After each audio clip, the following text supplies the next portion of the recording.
그동안 수요예배 시간에 우리 교리에 대해서 많이 나눔도 했었는데요. 지난주 이제 성령님에 대해서 하고 나서 이제 잠시 교리에 나가는 건 멈추고 우리 말씀을 나누는 시간을 갖고자 합니다.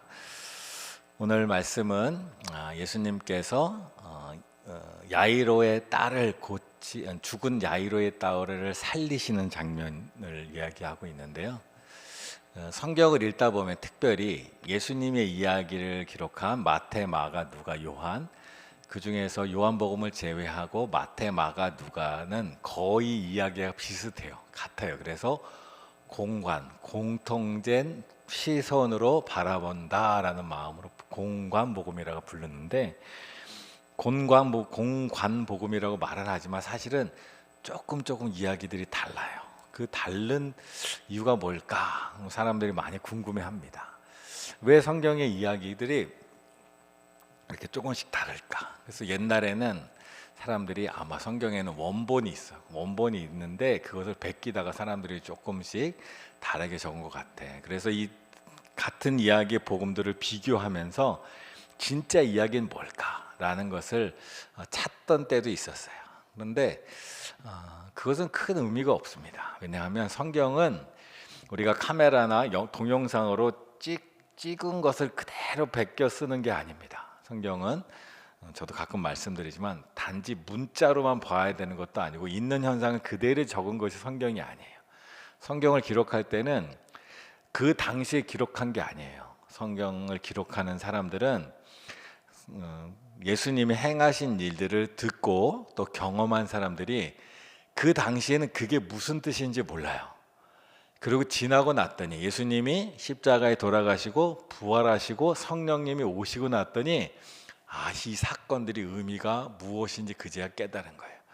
그러니 그 이야기를 전달할 때 그 이야기를 있는 그대로만 적어갖고는 안 돼요. 그래서 각각 성경을 기록하는 사람은 이 이야기에서 핵심, 성령님께서 우리에게 믿음을 주기 위하여 하나님이 어떤 분이신가 알기 위하여 핵심 내용은 이거이기 때문에 전체 이야기들이 많이 있어도 중간에 부수적인 거라고, 이 주제가 전달되는 것에는 오히려 방해가 될 수 있다고 생각했던 것, 또 필요 없다고 생각한 부분들은 과감하게 삭제하고 기록도 하고 그래요. 그래서 조금씩 다를 수 있어요. 그리고 그것을 말할 때 있는 그대로보다는 그것이 갖고 있는 좀 더 이 이야기와 예수님의 말씀이 좀 더 주제와 명확하도록 이야기를 편집하기도 한다라는 거예요. 그래서 오늘 본문의 말씀도 보면, 오늘 본문에 있는 말씀은 마태복음, 오늘 우리는 9장이 있지만 마가복음과 또 누가복음에도 기록되어 있어요.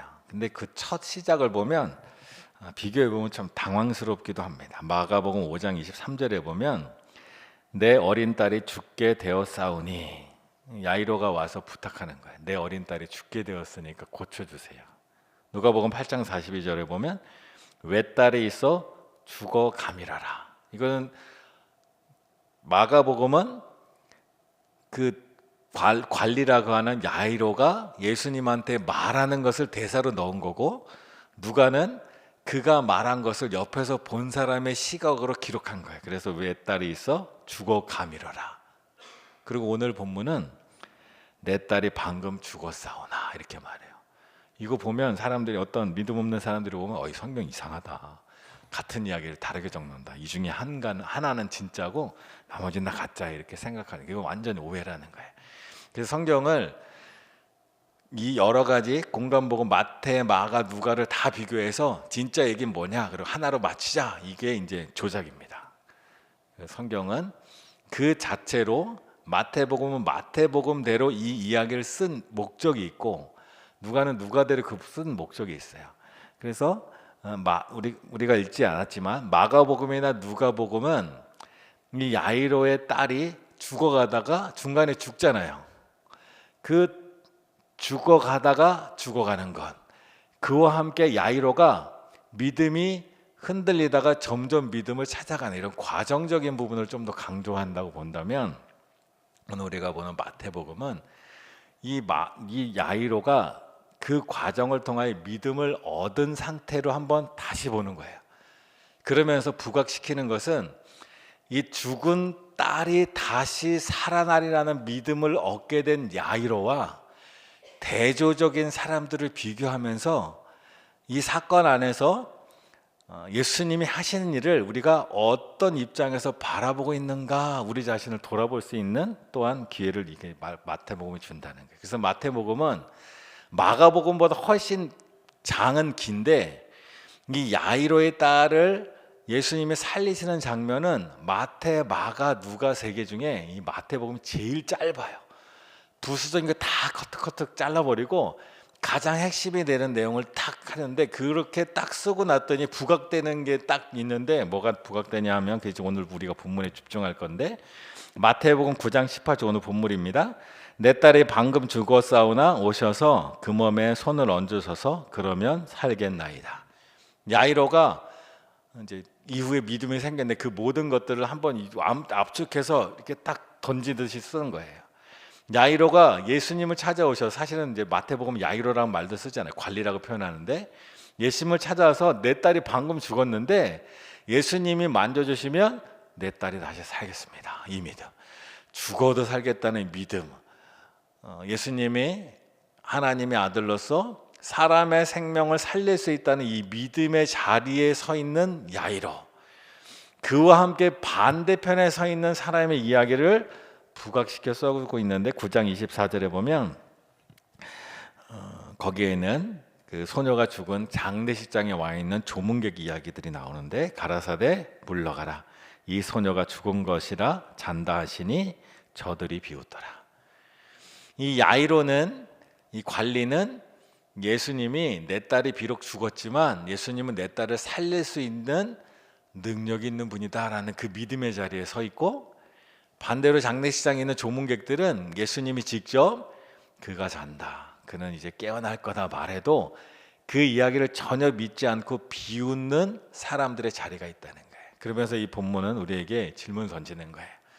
당신 같으면 야이로의 자리에 서서 예수님이 죽은 내 딸을 살릴 수 있는 능력을 가진 분이라는 것을 믿는 바로 그 자리에서 당신은 살아가고 있는가? 아니면 당신은 보통 사람들처럼 사람이 한번 죽었으면 끝이다, 그리고 혹시 누군가가 죽은 자가 다시 살아날 수 있다 말하면 그것은 헛소리다 하고 비웃는 자리에 내가 살고 있는가? 우리 자신의 삶을 돌아볼 수 있도록 만들고 있다는, 이 이야기의 주제가 그렇게 흘러가고 있다라는 거예요.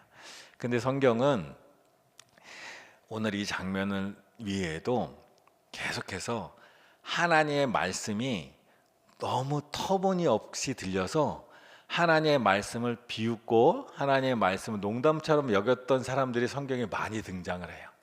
그래서 이 이야기를 보면서 이 마태복음은 주로 유대인을 상대로 복음의 이야기를 적고 있다고 우리가 보통 생각해요.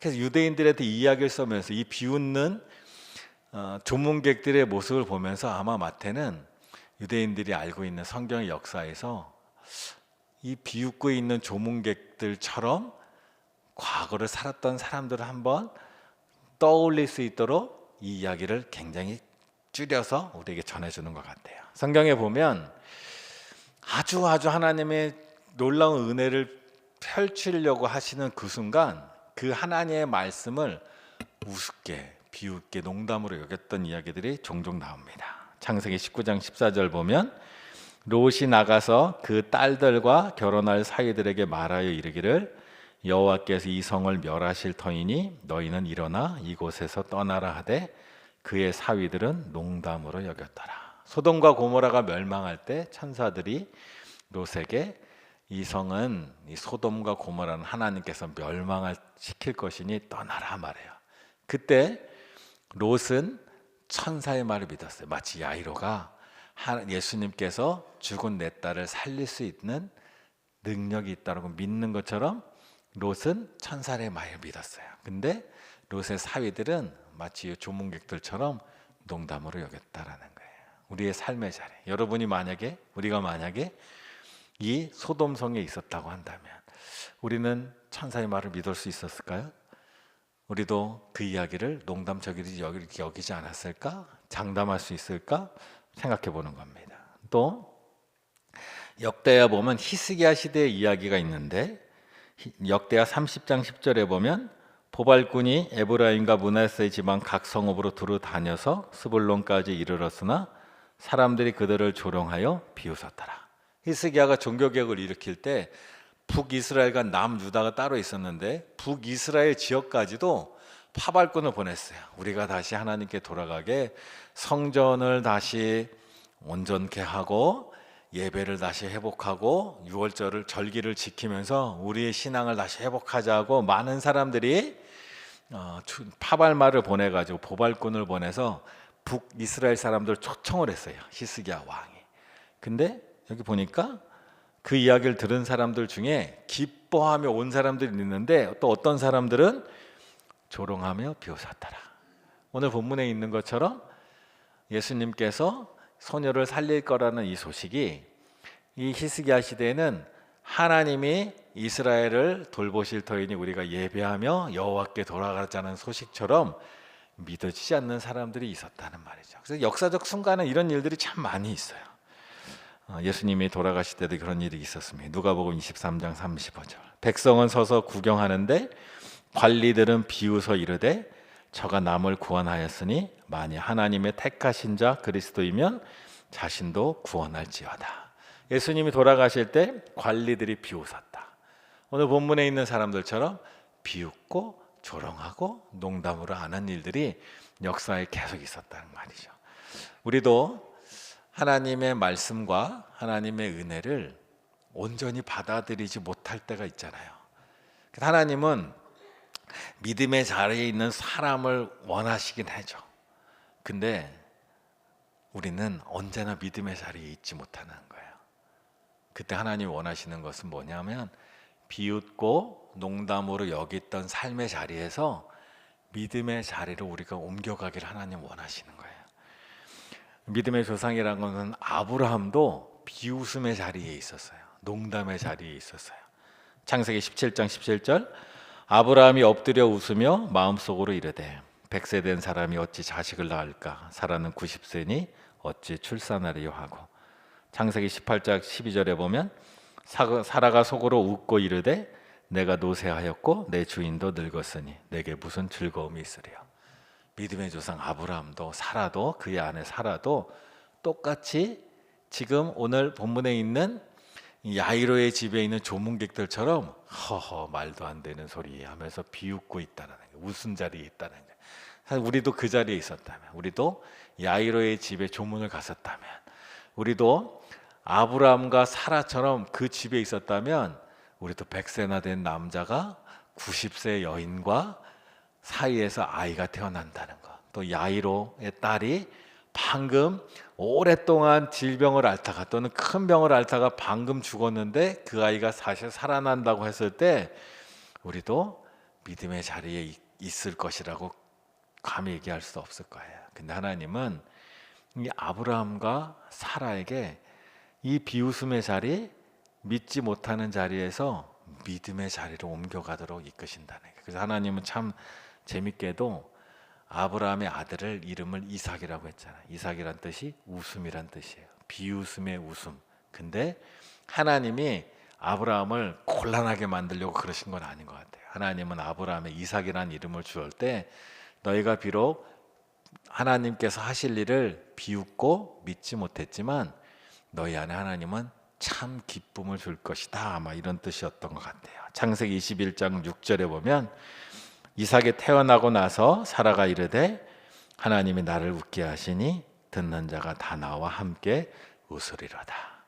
비웃음의 웃음이 아니라 하나님이 주시는 참된 기쁨으로 가도록 믿음 안에서, 믿음이 없다면 비웃고 세상을 조롱하며 살 수밖에 없는 사람들이 하나님이 하신 일을 믿지 못해서 하나님의 은혜 안에 들어가지 못하는 사람들이 이제 하나님의 그 은혜를 경험하고 나면 참 기쁨의 모습으로 바뀌는 거예요. 그래서 예수님이 부활하시고 나서 누가복음도 그렇지만 부활하신 예수님을 만난 사람들을 표현할 때 그들에게 기쁨이 있다라고 계속해서 성경은 말하고 있거든요. 그래서 하나님 우리에게 참된 기쁨으로 인도하신다는 거예요. 그래서 기쁨으로 가기 위해서는 근데 오늘 야이로의 사건을 보면 믿음이 있어야 된다는 거예요. 그래서 하나님은 우리가 이 비웃음의 자리에서 믿음의 자리로 가도록 우리를 이끄시기 원해요. 근데 우리들 대부분은 사실 솔직히 말하면 비웃음의 자리에 있을 때가 참 많아요. 믿지 못하는 자리, 허허 설마 하는 자리에 있을 때가 참 많단 말이죠. 그래서 하나님 우리를 옮기시기 원해요. 그럴 때 오늘 말씀에 보면 예수님께서 어떻게 이 비웃음의 자리에서 기쁨으로 자리를 옮기시는가 아주 간단하게 말씀하시는데, 첫 번째는 25절 초반부 이렇게 말해요. 무리를 보내신 후에 그 비웃는 사람을 보내버리십니다. 하나님이 하시는 방법이에요. 그래서 우리가 믿음의 자리에 있지 못하고 하나님의 말씀이 믿어지지 않고, 언제 그러냐? 사람들이 많이 모일 때 그래요. 사람들이 많이 모여서 얘기하면 희한하게 믿음 얘기로 가지 않고요, 부정적이고 안 되는 얘기로 많이 흘러가요. 그래서 하나님 예수님은 보내버리십니다. 믿음 없는 사람들을 보내버리세요. 그래서 조문객들은 자신들의 경험으로 보면 죽은 자가 다시 살아난다는 건 있을 수 없는 거예요. 경험적인 한계 있어요. 그럴 때 하나님은 그 비웃는 사람들을 보내버리시고 따로 모여서 일하신다라는 거예요. 베드로전서 2장 23절에 보면 욕을 당하시되 맞대어 욕하지 아니하시고 고난을 당하시되 위협하지 아니하시고 오직 공의로 심판하신 이에게 부탁하시며. 욕을 당하고 비웃고 하는 사람들에게 그들과 싸우지 않습니다. 그들에게 말로 이기려고 하지 않아요. 하나님은 능력으로 보여주시는 분이니 그냥 그들을 멀리하고 하나님 믿음 안에 세워져 가는 거예요. 그러면 때가 되면 반드시 나타난다라는 거예요. 구약시대 엘리사 선지자가 있을 때 북쪽에 북이스라엘의 수도 사마리아 성이 아람 왕 벳하단이라는 왕에 의해서 포위가 된 적이 있어요. 그 포위가 되어서 이제 이 사마리아 성에 있는 모든 사람은 이제 죽게 됐다, 죽을 것 같다, 도저히 이 전쟁은 이길 수 없을 것 같다 하고 절망하고 있을 때 하나님이 엘리사에게 응답을 주세요. 그 응답해 주신 것이 열왕기하 7장 1절과 2절인데 이렇게 말합니다. 엘리사가 이르되 여호와의 말씀을 들을지어다. 여호와께서 이르시되 내일 이맘때에 사마리아 성문에서 고운 밀가루 한 스아를 한 세겔로 매매하고 보리 두 수아를 한 세겔로 매매하리라 하셨느니라. 그때 왕이 그의 손에 의지하는 자 곧 한 장군이 하나님의 사람에게 대답하여 이르되 여호와께서 하늘에 창을 내신들 어찌 이런 일이 있으리요 하더라. 엘리사가 이르되 내가 내 눈으로 보리라. 그러나 그것을 먹지는 못하리라 하니라. 사마리아 성이 포위될 때 음식물도 없어지고 먹을 것도 다 없어져 가지고 물가는 하늘 높은 줄 모르고 치솟았고 일부 사람들은 심지어 사람을 잡아먹는 일까지 생겼어요. 옛날 전쟁에는 그런 일들이 종종 일어납니다.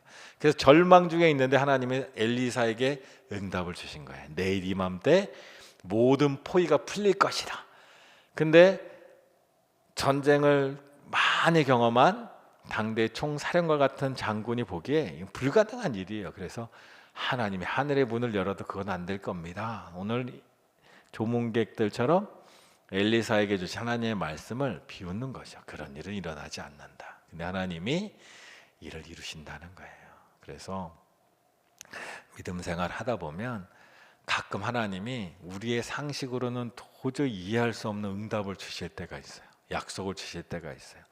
그럴 때 우리가 이 하나님의 약속을 붙들고 믿음의 자리에 갈 것인가, 엘리사의 자리에 갈 것인가, 롯과 같은 자리에 갈 것인가, 야이로의 자리에 있을 것인가, 아니면 이건 내 상식으로는 도저히 있을 수 없는 일이야 하고 조문객의 자리, 롯의 사위, 또 이 장군의 자리에 있을 것인가. 하나님은 우리에게 선택하라 말씀하십니다. 근데 우리는 예수님의 방식대로 하나님의 말씀을 붙들려면 때로는 우리의 믿음을 흔드는 사람들과 거리를 둘 필요가 있다라는 거예요.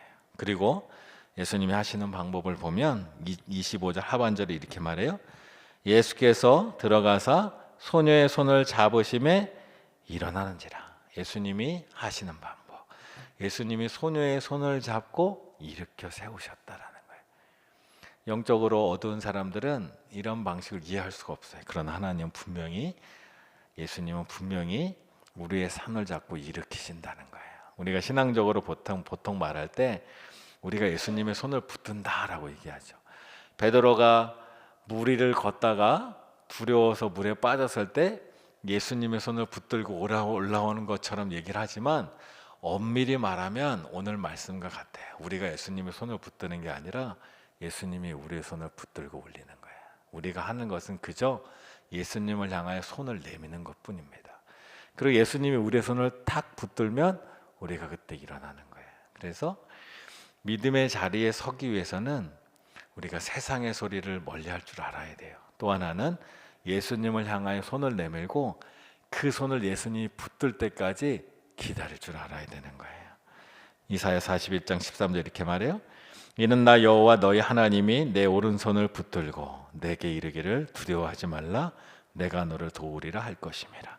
하나님이 내 오른손을 붙든다라고 말하는 거예요. 우리가 하나님을 붙드는 게 아니에요. 우리는 사실 하나님을 붙들 수 없어요. 서커스 보면 공중근해 서커스가 있어요. 요즘 TV에서도 서커스 잘 안 하는데, 옛날에 저도 TV 장면을 보면 한쪽에는 받아주는 사람이 왔다 갔다 짧은 그네를 타고 있고, 반대편에서는 긴 그네를 타는 정말 고개사가 왔다 갔다 하다가 그네를 왔다 갔다 하다가 그네에 손을 놓고 붕 날아가요. 날아가면서 막 덤블링을 하고 막 돌면서 날아가다 보면 이 받아주는 사람이 그 사람을 딱 잡아요. 잘못 생각하면 이 사람이 왔다 갔다 하는 사람의 날아가서 손을 딱 잡는 것 같지만, 실제로 서커스를 하시는 분들은 이분은 날아가서 그 손을 잡을 수가 없대요. 받아주는 사람이 그 사람이 연습한 대로 쑥 날아올 때 그 사람의 손을 딱 잡는 거래요. 손을 잡을 때 어떻게 잡을까요? 이렇게 잡을까요? 아니요, 손목을 딱 잡는 거예요. 손목을 잡아야 손이 안 빠집니다. 로마식 인사라고 하는데, 손목을 잡으면 잡힌 사람이 빼고 싶어도 뺄 수가 없는 거예요. 하나님이 우리를 잡을 때 그렇게 잡으신다는 거예요. 예수님이 이 죽은 소녀의 손을 잡고 이렇게 된 거예요. 이사야 말씀에 있는 것처럼 하나님이 우리의 손을 잡고 일으키는 거예요. 신앙은 내가 예수님의 손 잡고 일어나는 게 아니에요. 신앙은 예수님이 내 손을 잡고 일으키시는 거예요. 그걸 경험하는 거예요. 그걸 경험할 줄 알아야, 내가 예수님의 손 잡고 있으면 이 사람은 예수님이 한 기적의 자리에 비웃음의 자리에 있을 수밖에 없어요. 내가 여태까지 신앙생활 예수님 손 잡고 왔는데 이건 안 될 것 같아, 이런 거죠. 예수님이 내 손 잡는 걸 경험한 사람은 난 안 되지만 예수님이 내 손 잡아주면 될 수 있어, 이렇게 믿는 거예요. 그래서 신앙이 그렇게 가는 거예요. 그래서 고린도서는 1장 18절 이렇게 말해요. 십자가의 도가 멸망하는 자들에게는 미련한 것이요 구원을 받은 우리에게는 하나님의 능력이라. 믿음은 우리가 하는 게 아니에요. 십자가의 도는 내가 이해하고 깨닫고 붙드는 게 아니에요. 그 도가 나를 붙들면 그래, 십자가가 능력이구나, 부활의 능력이구나 깨닫는 거예요. 신앙, 그래서 하나님이 나를 붙들 때 우리의 신앙이 온전해집니다. 그래서 예수님께서 죽은 소녀를 살린다고 할 때 믿음의 자리에 있고 싶죠. 근데 이 믿음이 잘못하다 보면 황당한 허무맹랑한 환상에 빠져 있을 수도 있어요. 믿음은 절대 환상이 아닙니다. 믿음은 현실입니다. 믿음은 우리 자신이 세우는 것이 아니라 하나님이 우리를 붙들고 올리실 때 일어나는 거예요. 그래서 우리는 언제나 어디 있어야 되냐면 하나님이 나를 붙드실 자리에 있어야 되는 거예요. 그것이 바로 기도입니다. 그래서 우리는 할 수 있는 것이 뭐냐? 하나님께 나아가는 거예요. 믿음으로 하나님 앞에 나아가는 거예요. 기도의 자리로 나아가는 거예요. 주님이 나를 붙드는 자리로 나아가는 거예요. 그래서 주님을 향하여 우리의 눈을 향하고 마음을 향하고 주님께 손을 올리는 거예요. 그때 주님이 나를 한번 잡아주시면 그 경험은 한 사람이 믿음의 자리에 계속 있을 수 있는 거예요. 시편 109편 4절에 보면 이렇게 말해요. 나는 사랑하나 그들은 도리어 나를 대적하니 나는 기도할 뿐이라. 기도로 이긴다는 것, 내가 열심히 기도해서 이긴다는 게 아니에요. 내가 할 수 있는 일이 아무것도 없을 때 내가 하나님 앞에 오직 기도할 뿐인데 주님이 내 손 잡아주셨다라는 거예요. 그런 경험이 있어야 돼요. 그래서 아브라함이 100세 때 99세와 89세 때, 자기 99세, 사라 89세 때 천사가 나타나서 내년 이맘때 너에게 아들이 있을 것이다 했을 때 비웃을 수밖에 없어요. 그 소리 듣고 안 비웃을 수 있는 사람은 세상에 없을 거예요. 다 그럴 거예요. 우리도 다 똑같아요. 근데 하나님 말씀들이 그게 되고 났더니 그게 바로 예수님이 소녀의 손목을 잡고 일으킨 것처럼 아브라함을 붙들고 일으킨 거예요. 그걸 경험하고 났더니 아브라함이 그 다음부터 하나님을 진짜 믿게 된 거예요. 그래서 아브라함이 하나님께서 내 아들을 번제로 드리라 할 때 드릴 수 있는 거예요. 왜? 하나님이 나를 붙들어 주신 경험이 있으니까. 그래서 신앙은 내 힘으로 안 된다는 거예요. 우리도 어쩔 수 없이 비웃는 자리에 있을 수밖에 없어요. 우리가 룻의 소돔성에 있었거든, 야이로 집에 있었거든, 아브라함의 집에 있었거든, 우리는 똑같이 그 자리에 그럴 수밖에 없어요. 근데 우리는 그 두려움 가운데 파도에 빠졌던 베드로를 예수님이 붙들어 올리고, 도망갔던 베드로를 다시 예수님이 용납해 주시고 받아주시는 그 은혜 안에서 우리의 믿음이 자라는 거예요. 그래서 우리가 할 수 있는 것은 예수님 절대 우리는 붙들 수 없다는 거예요. 우리는 예수님 가까이 가서 예수님의 나를 붙들어 줄 그 자리에 머물고 있기만 하면 되는 거예요. 그래서 우리도 믿음의 자리에 있는 겁니다. 오늘 야이로의 사건을 통하여 마태는 우리에게, 우리는 감히 이 야이로의 고백이 얼마나 놀라워요. 내 딸이 방금 죽었으나 예수님이 내 딸을 살릴 수 있습니다. 이 고백은 누구나 아무도 할 수 있는 고백이 절대 아닙니다. 근데 예수님 안에 이게 가능해요. 어떤 사람이 가능하냐? 예수님이 날 잡아준 경험이 있는 사람. 그래서 주님이 우리를 붙드시는 거예요. 그래서 우리도 그 믿음의 자리에 항상 머무는 거예요. 그래서 말씀을 항상 묵상하면서 우리도 그 자리에 있었다면 어떡할까 생각해보고, 내 삶에 우리의 상식으로는 도저히 생각할 수 없는 일인데 하나님이 우리에게 그런 마음을 주시거나, 하나님이 우리에게 그런 꿈을 꾸게 하시거나, 또는 내가 그 길로 나가고 싶은 마음이 생긴다면 우리 이분은 결코 갈 수 없으니 하나님 앞에 기도로 나가십시오. 그리고 하나님이 우리의 손을 잡고 그 길로 착 일으키실 때 우리는 그걸 경험하는 거예요. 그러면 우리의 믿음이 그렇게 하나씩 올라가는 겁니다. 그렇게 우리의 믿음이 하나씩 올라가야 우리도 오늘 야이로의 고백처럼 고백할 수 있어요. 룻처럼 천사를 따라 나갈 수 있는 거예요. 우리도 그런 믿음으로 나갈 길을 간절히 축원합니다. 오늘 이 시간 우리 함께 기도할 때 이런 마음으로 기도하기 원합니다.